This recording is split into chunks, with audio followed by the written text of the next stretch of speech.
மாமா, இட்லி ஊத்திட்டேன். ஒரு டிஷ் பார்த்தேன். தேங்காய் வந்து ட்ரை பண்ணி வச்சுட்டேன். எனக்கு அது மட்டும் பண்ணி தரீங்களா? ஒரு மாரி சோம்பேறித்தனமா இருக்கு. என்ன டிஷ்ஷா? இந்தா. இது பண்ணி தரீங்களா? ஓகே.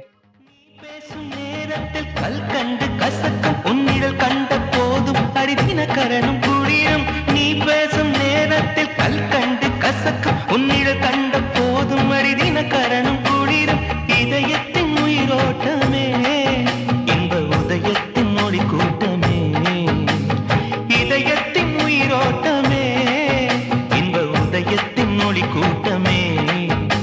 என் மனவீட்டின் ஒரு சாவி நீதானே முத்தாரமே மணி முத்தாரமே.